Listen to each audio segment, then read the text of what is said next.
함께 읽도록 합니다. 이스라엘 자손이 여호와께 부르짖음에 여호와께서 그들을 위하여 한 구원자를 세우셨으니 그는 곧 베냐민 사람 게라의 아들 왼손잡이 에훗이라. 이스라엘 자손이 그를 통하여 모압 왕 에글론에게 공물을 바칠 때 에훗이 길이가 한 규빗 되는 좌우에 날선 칼을 만들어 그의 오른쪽 허벅지 옷 속에 차고 공물을 모압 왕 에글론에게 바쳤는데 에글론은 매우 비둔한 자였더라. 에훗이 공물 바치기를 마친 후에 공물을 메고 온 자들을 보내고 자기는 길갈 근처 돌 뜨는 곳에서부터 돌아와서 이르되 왕이여 내가 은밀한 일을 왕에게 아뢰려 하나이다 하니 왕이 명령하여 조용히 하라 하매 모셔 선 자들이 다 물러간지라. 아멘. 할렐루야.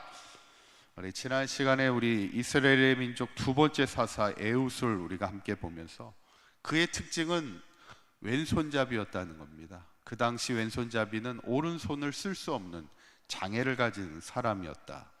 그만큼 연약하고 부족한 자였지만 하나님의 손에 붙들릴 때 누구보다 강한 자로 쓰임 받는 것을 이제 보게 됩니다.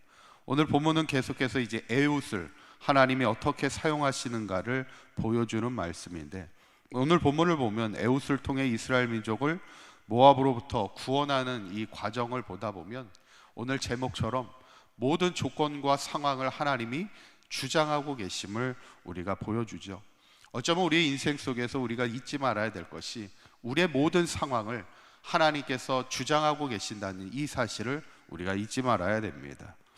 첫째는 오늘 에훗의 구원의 사역을 통해서 하나님의 모든 조건을 주장하시는데, 첫째는 하나님이 용기를 주신다는 겁니다. 18절에 있는 말씀을 보면 에훗이 공물 바치기를 마친 후에 공물을 메고 온 자들을 보내었다 이렇게 얘기합니다. 아마 이제 사신들과 함께 공물을 이제 모압 왕을 섬겨야 되는 그런 지배를 받는 상황 속에서 이제 공물을 가지고 와서 이제 바치고 나서 이제 모든 자들은 이제 돌려보내고 에훗이 이제 홀로 남는 겁니다. 왜 홀로 남아요? 모압 왕을 이제 죽이기 위해서 홀로 남는 거죠. 어쩌면 적진에서 홀로 남아서 모든 구원의 사역을 감당한다는 것이 사실 얼마나 두렵고 떨리는 일입니까? 적진에서 적진의 왕을 죽여야 되는 상황이잖아요. 어떤 책을 보니까 이 상황을 마치 우리나라로 따지면 안중근 의사와 같다 이런 이야기를 이렇게 누가 쓰신 것을 제가 보게 되는데, 우리나라 안중근 의사가 그 하얼빈에서 이토 히로부미를 저격하고 나서도 도망가지 않죠. 그 자리에서 대한독립을 만세를 외치면서 그냥 스스로 잡힙니다. 거기서 어떻게 보면 홀로 그가 대단한 용기를 가지고 그 일을 감당하는 것을 보게 됩니다.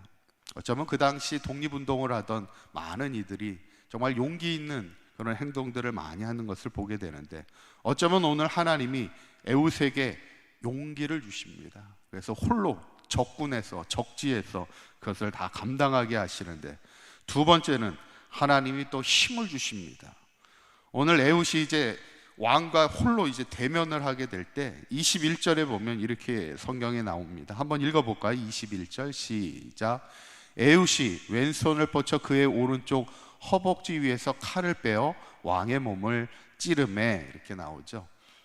일찌감치 처음부터 에훗은 오른쪽 허벅지에 칼을 차고 왔어요. 왜 오른쪽 허벅지에 차고 있습니까? 왜 오른쪽이에요? 왼손잡이기 때문에 반대 허벅지 쪽에 칼을 차고 들어옵니다. 그래서 결국 그 칼을 빼가지고 그 모압 왕은 또 비둔한 자였다 이렇게 나오죠. 그때 22절에 있는 말씀을 보면 칼자루도 나를 따라 들어가서 그 끝이 등 뒤에 나갔고, 그러니까 완전히 배를 등까지 관통하여 찔렀다는 거예요. 이 말은 과연 뭘 의미하고 있을까? 에훗이 그만큼 힘이 좋았다는 얘기입니다. 그 허벅지에 찬 칼이 그렇게 큰 칼은 아닐 거 아니에요. 한 규빗이었으니까 한 30-40cm의 칼이라는 얘기예요. 그 칼을 가지고 완전히 배를 관통했다는 것은 그만큼 힘이 좋았다는 얘기죠. 하나님께서 에훗에게 강한 힘을 주셨다는 겁니다. 세 번째는 하나님이 지혜를 주세요. 왕을 죽인 다음에 에훗이 어떡합니까? 23절에 보면 이렇게 얘기합니다. 한번 읽어볼까요? 23절 시작.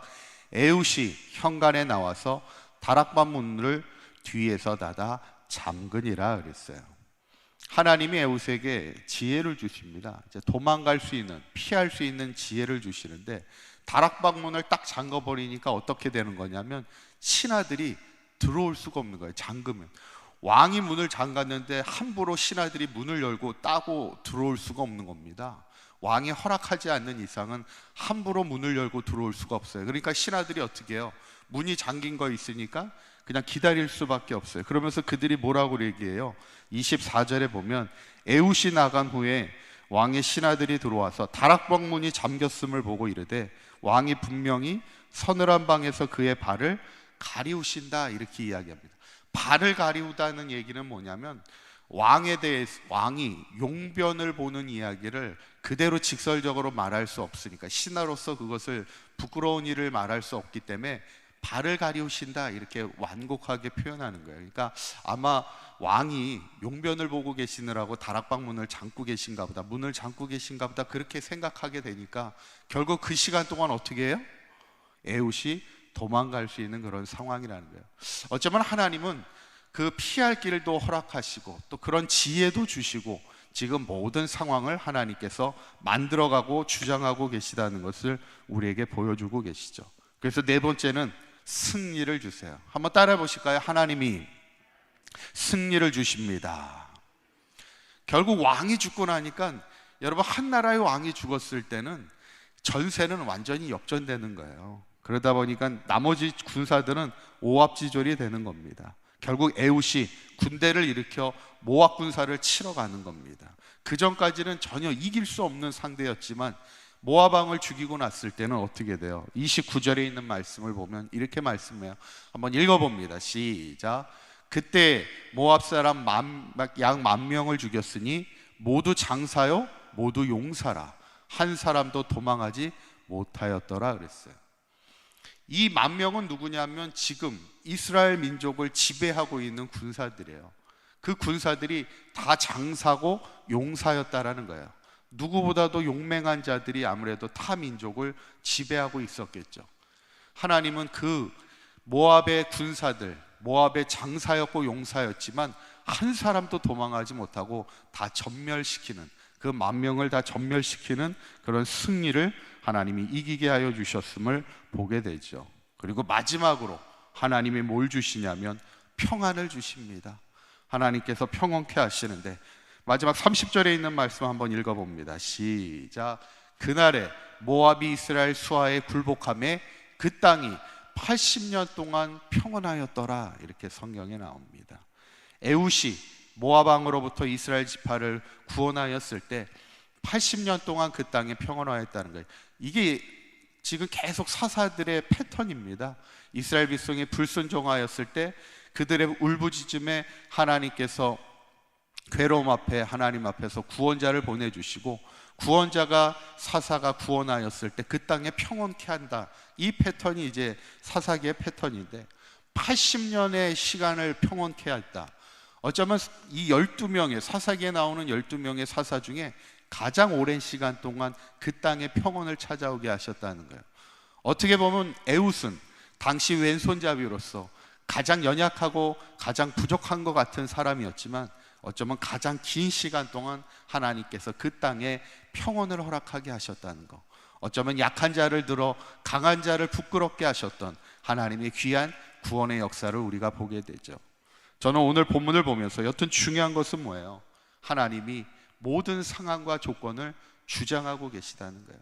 어쩌면 우리의 인생도 마찬가지라는 거예요. 모든 상황을 하나님께서 이끌어 가신다는 것을 우리가 잊지 말고, 우리가 이 땅을 살아가는 동안 우리의 모든 조건과 상황을 하나님께서 이끌어 주신다는 사실을 믿고 우리가 늘 하나님 앞에 기도하는 삶을 통하여 모든 상황 속에서 역사하시는 하나님의 구원의 은혜를 날마다 체험하며 살아갈 수 있는 저와 여러분들의 삶이 되시기를 간절히 축원합니다. 기도하시겠습니다. 고맙고 감사하신 하나님, 오늘 에훗을 통해 민족을 구원하게 하시되 하나님께서 모든 상황과 조건을 인도하여 주심을 보게 됩니다. 우리의 인생 가운데도 주님께서 늘 간섭하여 주셔서 우리의 모든 상황과 조건을 주장하여 주셔서 때로는 용기 주시고 힘 주시고 지혜 주시고 승리 주시고 평안함으로 인도하여 주시옵소서. 오늘 하루의 모든 상황 속에서도 주님을 찬송하는 믿음의 아름다운 삶이 되게 하시사 주님과 동행하는 복된 하루가 되게 하여 주시옵소서. 우리 주 예수 그리스도의 이름으로 기도하옵나이다. 아멘.